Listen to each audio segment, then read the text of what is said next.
I have seen history from the time of the Americans all the way to now. History was totally distorted to favor one group.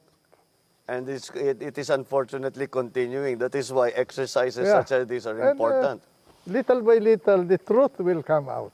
Well, I'm glad that you have asked me to join this conversation so that at least we can somehow correct the distortions of history. I am very grateful to you. And I'm Tito, willing to challenge anybody here in this country to debate with me about the events. We put this together really because of the mail that I have been receiving in my social media. And the millennials have a different approach, it seems, to the events of history, the history of your lifetime, for that matter. And the millennials seem to want to know what it is behind the decisions that my father and the members of his government made in the time of the Marcos administrations. And so we thought the best, most authoritative person that we could find would be you, as you were not only in the middle of the action, as it were, but you were part of the decision-making process of many of the important events that occurred. During the first 2 years, 3 years of martial law, you can open your window, leave your house, nobody will touch it. That's how peaceful the country was. So it wasn't the typical country under military rule where you had tanks in the streets and you had soldiers pulling people out of their homes. Of course, in the beginning we had curfew. Yes, we had. Yes, I remember that. We had to give grant passes.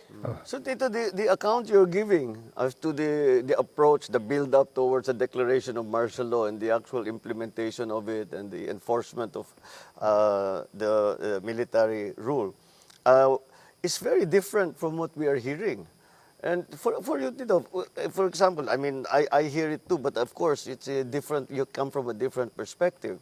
What is the biggest fallacy that young people now are being fed about the reasons behind and the actual events of martial law?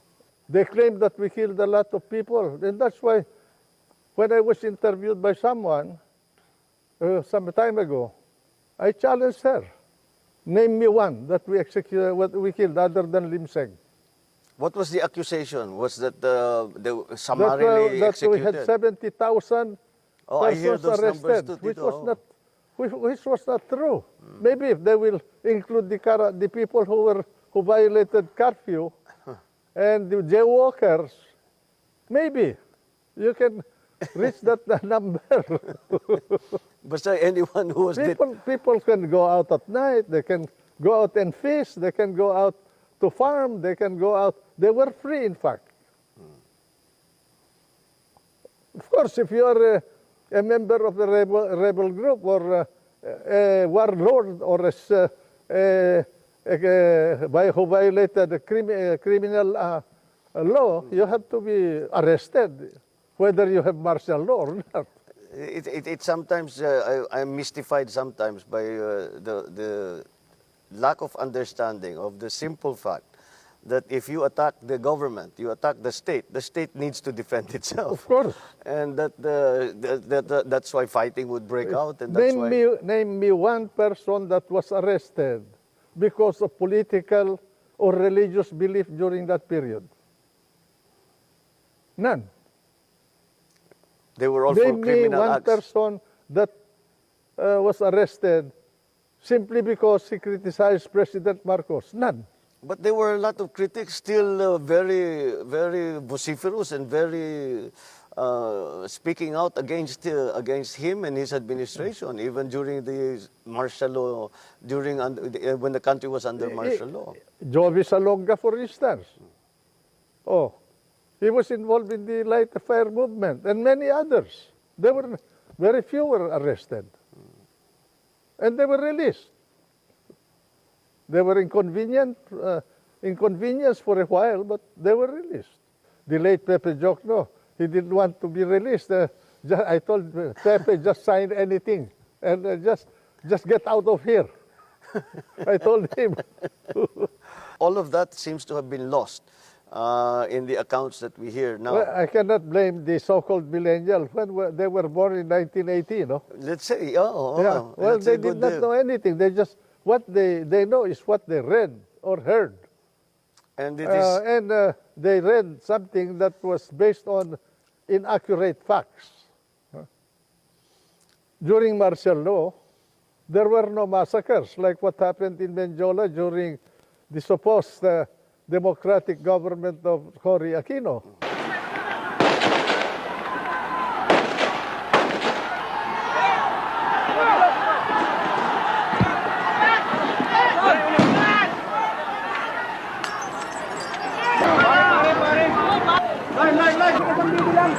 maybe you could explain to these young people the approach that you took to governance. Kasi Tito, I remember when I was young, I would listen to my father's speeches and lagi kong naririnig the phrase nation building. And I have not heard that phrase since 1986, and it does not seem to be the priority or the guiding principle in governance anymore. You mentioned about nation building, which was a battle cry of the Marcos government. That's right, Tito. That was all included in the national plan that was prepared by the brain trust of your dad. And that covers infrastructure, agriculture, energy, and education. And that's why when we started with agriculture, he established irrigation canals, especially in the north and in many parts of the country. And then he went into electrification. The national electrification that we have started with your father. He started the geothermal sources of energy in the country today, which is helping the economy. And then later on, as a part of his national plan, education of the people. And that's why he created the system of state universities that expanded the educational system in the country and made education cheaper for the people. And so many others. He introduced land reform. That's why he was very conscious of the sale of Hacienda Luisita during the Garcia administration. This was a part of his land reform program. Proposed the establishment of a nuclear plant, which was derailed by Cory Aquino because of their anger and revenge against the Marcos administration. Dito you mentioned the lobbying of the big landowners, the hacienda owners, and for the exemptions from the land reform. But I think the term that around that time was we were beginning to hear my father speaking out against the group of oligarchs. Correct. That were controlling many segments of the economy. Correct. And were not helping or supporting the national program. Oligarchies existed during the time of your dad and even before that. And even now, they are still around. They control the economy, they control the agriculture because they own the haciendas, they control the communication, they want to control even government. If you will remember, you have to talk to interest groups to be able to run for public office in those days. Controlled Meralco, they controlled the media, they controlled the newspapers and the radio, many facets of the industry. The industrialization of the country was controlled by the so-called oligarchs of the land. So this is one of the elements that pushed the government towards the declaration of martial law in 72. Apart from the fact that indeed there was a need of it, because what was the social condition of the land at this point? We were dealing with separatism in Mindanao. We were dealing with a very strong communist party. We were dealing with the onset of drugs menace in the country. We were dealing with these political warlords over the land, and the high criminality in the land. And what was our instrument of power at that point? We had only less than 50,000 in the armed services. That included the constabulary, the army, the Air Force, the Navy, and the Coast Guard. And our weapons were carbines and guns of World War II vintage. World War II vintage. Against the Belgian FALS, the Kalashnikov or AK-47 of our adversaries. I think nakakalimutan dito the extent of this warlordism and the size of the private armies. The size of firearms in the hands of the civilian population was much more than the capability of the armed forces of the Philippines and the constabulary. When martial law was declared, there was an we amnesty. harvested about 600,000 guns all over the country of all kinds. As opposed to our 50,000 Less than 50,000 to be exact. I think we had only about 48,000. uniform services. Yeah. So that people do not realize the extent of the warlordism, because I don't think we have the modern equivalent. Apart from these factors that I told you, their political organization, especially the political organization of the Communist Party of the Philippines, was extensive. They have a united front that was very strong. Until now, that united front is operating through the NDF. Oh, they covered labor, the universities, academe, farmers, fishermen, women, teachers, all over. They infiltrated even the church. And we did not only have the armed elements of the Communist Party and the separatists, we have the Christian Liberation Army. Even the church was involved. So in that time, the government assessed that the largest security problem was the communist insurgency. Correct. And that is that the martial law was really a response to that Correct. One of the reasons why President Marcos finally declared martial law, very few people will remember this now, was because there was already a working coalition between the Liberal Party and the New People's Army, the new Communist Party of the Philippines, headed by Sison at this point.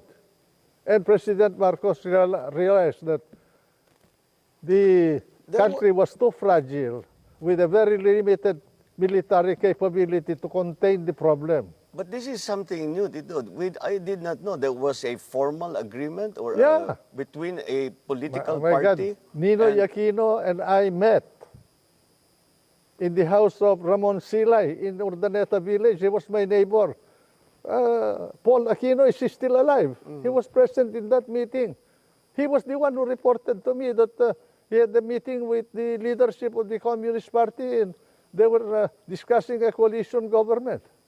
But this was together with the Liberal Party at the time? He was a member of the Liberal Party. But the Liberal Party hierarchy was part of this arrangement? Or? When President Marcos finally confronted them with information, they refused to talk to President Marcos. Proclaim martial law alone. It is made to appear as if I just signed the decree and said, I impose martial law on each and every one of you. No. I ask the legislature to please pass a law proclaiming martial law because there was anarchy in the country. Now, let me say this. The opposition was strong. And they were members of the Security Council, and somehow they had adopted a resolution which required that there be a unanimous vote for the armed forces to be able to move. And therefore the armed forces was immobilized. At the same time, I asked the opposition party to come and join me in a coalition government. I offered one half of the cabinet. And of course they laughed at me and said, why should we join you? We're going to take over the government. By the time you are through with the exercise, you're dead. How how was the evolution of the thinking within the administration to finally come to the decision that my father declare martial law in Because 72? it started when they invented the Jabida massacre. I say Ito. invented because until now I've not heard of anyone who complained about anybody being massacred in Corregidor. No one. The only one who was who appeared as a member of the trainees, supposedly the Muslim trainees in Corregidor, was that fellow who swam across the Corregidor to Cavite, which was the invention of Montano and Ninoy Aquino. That is, and because of that outburst, political outburst of Ninoy, we lost Sabah. And then that Jabita massacre, what they call this, injured the political stature of the Marcos regime, followed by the Plaza Miranda grenading in 1971. And because of that Plaza Miranda, I was a victim. I was a candidate afterwards for senator, and I lost because we were blamed for Plaza Miranda, although that was the handiwork of the Communist Party. The disorder that was brought about by them, by the left especially, was too much to bear by the country at that point. As a Secretary of Defense, I had to fight both the Muslims in Mindanao and the Christians. And then at the same time, there were also datos who rose against the government. The group of the MNLF were sponsored by Malaysia because of the limitations imposed by the government, the regime, or the political situation in the country before martial law. The hands of the president was limited, so he finally decided, after he was re-elected, to impose martial law. He asked me to study his powers under the Commander-in-Chief provision. I was Secretary of Justice at the time. The declaration and the implementation in the very first days. I was not here. I was abroad studying. And I remember that I just got the news from a phone call. My father had mentioned it previously, and he said that things are getting pretty bad.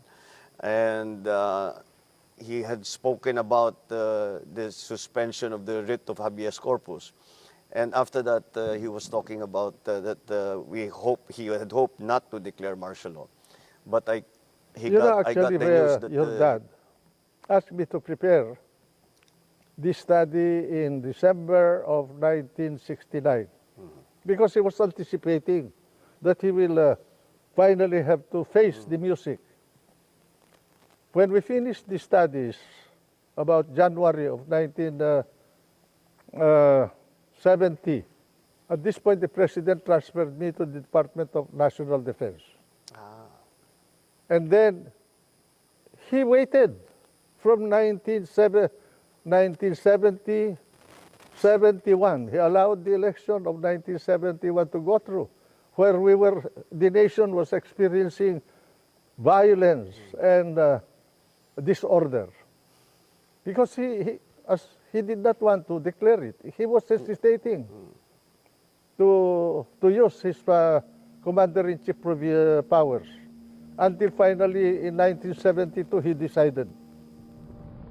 My countrymen, as of the 21st of this month, I signed Proclamation number 1081, placing the entire Philippines under martial law. So it's not remembered very well, or it is not well documented, or it is not well disseminated about how large and how severe the problem was of the communist uprising and the we still see the fighting in Mindanao, but it's over a different ideology. We were able to arrest all of the leaders, including Jose Maria Sison, Georgette, the wife, and several of the leading commanders of the Communist Party, and emasculated the organization until later on, when we had, after EDSA, Cory restored the problem because he released all released the all of leaders of the those Communist leaders. Party, and then, including Father Balweg of the Cordilleras, and then brought back Miswari from Saudi exile Arabia, yes. to revive the MNL problem. Oh. And was there a reason stated That for is where why I they did parted that? ways With with Cory. in the face of all of this, I think we come to the question: how did you think Cory did as president? Did you think wala kami I dito, must so tell hindi you namin that, alam masyado yung mga detalye. You know, Bongbong, having been involved in the cabinet of President Marcos, and I'm not saying this to denigrate anybody, I was dismayed when in my first cabinet meeting with Cory, he did not make any decision. I'm sorry to say this, but I realized in that first meeting that I had in that cabinet, that the president that succeeded Jordan did not know anything about governance.